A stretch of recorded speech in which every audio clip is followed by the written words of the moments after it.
My name's Benji and welcome to Dice vs Cards. Today we're looking at Mage Wars Academy, a two-player hand management game, or I should say hand management plus, because you've got this spellbook worth of cards where you need to use them in the most efficient manner possible. It also has elements of variable player powers because the two wizards that come in the box have their own strengths and weaknesses, and good old-fashioned dice rolling. So you're here in your final exam as a student in the Mage Wars franchise, and your opponent's going to be a wizard from a different background, and it's going to be a case of summoning creatures, slinging spells, amounting to a cavalcade of carnage and violence, and the winner gets to pass. So let's see how this plays and whether this could be the next game for you.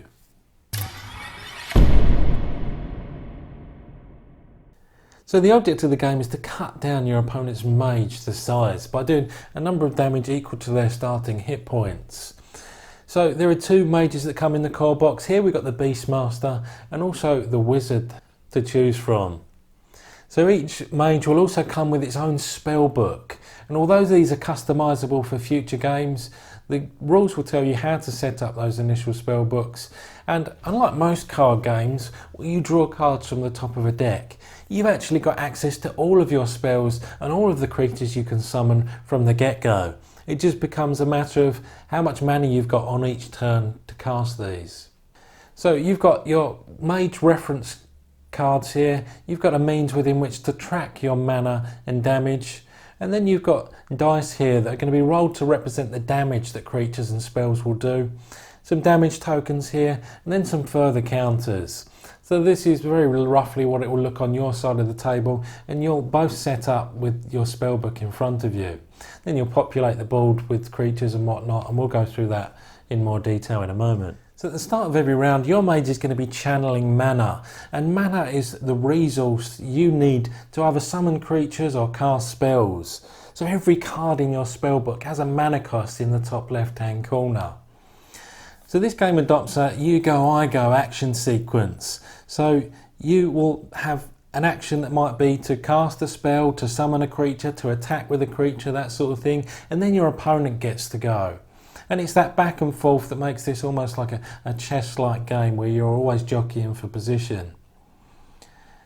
So those first two rounds of the game are actually in a passive state, and by that I mean that if you summon a creature or if you cast a spell, they can only be beneficial for you. You can never target your opponent with an attack or with a spell.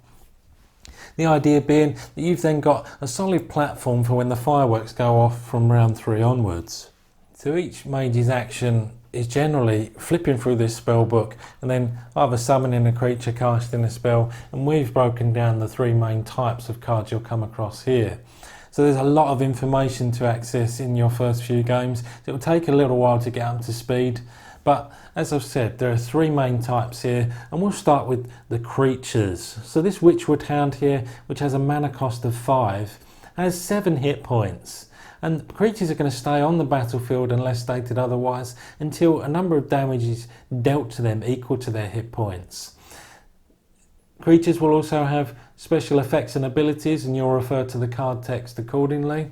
But once per turn, creatures are going to either be able to attack or guard. And guard, you'll put the relevant counter on them, and basically it'll act like a taunt. So your opponents will have to attack that creature before they attack anything else.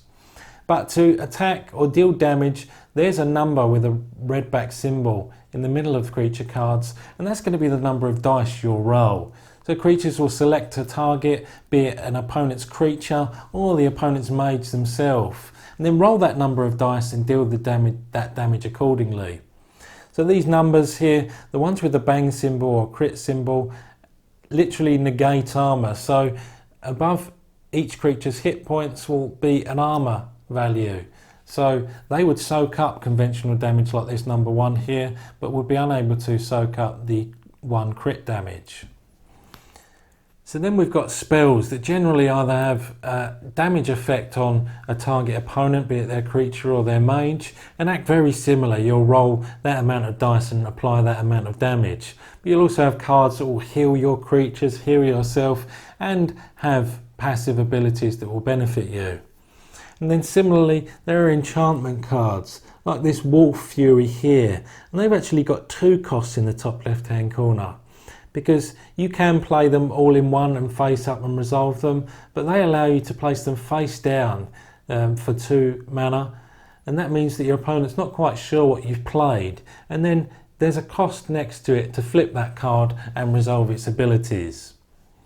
So those are the main sorts of cards you're going to come across throughout the game, and the idea is after those first couple of rounds of just playing stuff, your main objective is to get your opponent's mage down to 0 hit points, and then you win the game.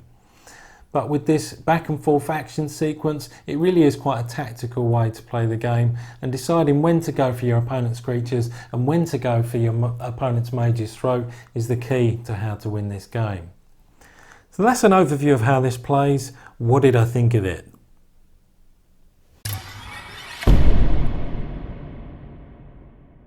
So who is this for? Well, it's a medium weight game, and it probably goes without saying, but for those fans of Mage Wars Arena out there, they're certainly going to be interested by how the IP here translates to a spell slinging card game. And there's some natural synergies built into this core product that will allow them to integrate both lines of products as they expand them in the future. Also, if you just like straight up 1v1 card game driven spell slinging games where you've got some creature combat in there as well, then there's probably something here for you. So you might want to consider this if you liked Codex, Card Time Strategy, published by Serling Games, or Magic the Gathering, published by Wizards of the Coast. So the former adds some base building strategies a la the real-time strategy video games into the mix, and the latter, so if I'm honest, this game, Mage Wars Academy, feels a little bit like a board gamer's version of Magic the Gathering. So if you're interested in that game, but not the collectible lark that goes with it, then there might be something here for you. In terms of gameplay, well, let's first start talking about these brilliant spell books. That means you've got access to every single summoned creature, every single bit of equipment, and every single spell that your wizard has available to them at any given time. So long as you've got the mana to spend it, you can do it. And that sense of freedom, you're not having to wait and hope for the best in terms of drawing the cards you want, really is quite liberating and a little bit of a change of pace for most games like this. So that's a great part of the game.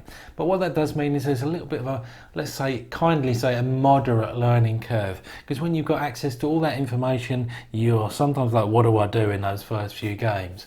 So it's going to take a few of those games to get up to speed and make the most of your the whatever wizard you chose from. The dice rolling, I've also gone back and forth on it, because obviously not drawing cards from a deck, having access to everything at all times, means that there's no luck. You make your own luck, you make your own choices. So the fact that they added dice rolling initially was like, well, did they need to add luck? I want to play a game that's wholly skill. But the problem is, without dice rolling, I think this game would become a little bit too formulaic. You'd be very much, well, I know how to counter that, and that would do that much damage, to do lethal damage to his creature. So it would just become a little bit boring over time and would absolutely hurt the game's replayability. So this isn't a criticism, don't think it is. It's more of an observation, and I'm pleased that the dice rolling's in there because it adds that little bit of tension, albeit sometimes you're on the end of some bad luck. But it is what it is. These are games. So the you go, I go, you go, I go really does work for this game, because it comes across a little bit like a chess match in so many ways. Your opponent does something and you've generally got a way, if not immediately down the line, to mitigate some of the damage you're going to receive off the back of that. So it is a kind of chess-like game in that regard, and that is where the real strategy is. Playing the right cards at the right time, and obviously getting that little bit of luck off the dice rolling is going to mean the difference between success and failure for you, and they really hit the sweet spot in terms of strategy in that regard. The fact that there's those 2 rounds of staging as well means that you can set your stall out, set yourself on a platform for when the carnage actually starts. So the fact that you're passive in those first 2 rounds, again, I think was a great design choice. So This isn't a game I would say that's perfect objective wise, and by that I mean you've obviously got to defeat your opponent's wizard by doing enough damage equal to their health, but it's not always clear when to go for the throat and when you've just got to maintain the board state of creatures on your side. So I would have liked that to have been a little bit more overt, you know, a little bit more tactical how you do that. Yes, you've got, you know, the guard mechanics to allow you to stop damage to your wizard, but once you get on top and once you get on someone's throat, you're generally going to canter to victory at that point. So a lot of games have ended that way, and perhaps with some design tweaking there would have been a slightly better, you know, objective or means within which to win the game. But really, overall, mechanically and gameplay wise, this is an absolute belter to play. So when talking about the look and feel and theme of the game, there are two halves to this story, because the spell books are brilliant. They really do make this game in so many ways, from a mechanical and from a production standpoint. But the box is quite small for the amount of components they've got in here, so it really is a very, very cozy fit in there. So that's either a good thing or a bad thing depending on your perspective. If you really like compact travel size games, then this almost fits the bill because it's quite a small box for everything you get in there, but there's no insert and it does become a little bit finicky getting everything in there. The theme is decent, there's some fluff and some background in there, and it feels thematic as you're playing it, so I wouldn't have any grumbles in that regard. So with all that being said, Dice vs Cards are going to give a final score of 8 out of 10. This is definitely a card game that I'm going to be getting back to the table on the regular. So that's it from me. I'll see you next time. This game to me felt like it was set in an adult Harry Potter universe. And what sort of academy requires you to murder someone to pass your final exam? That's cold, man.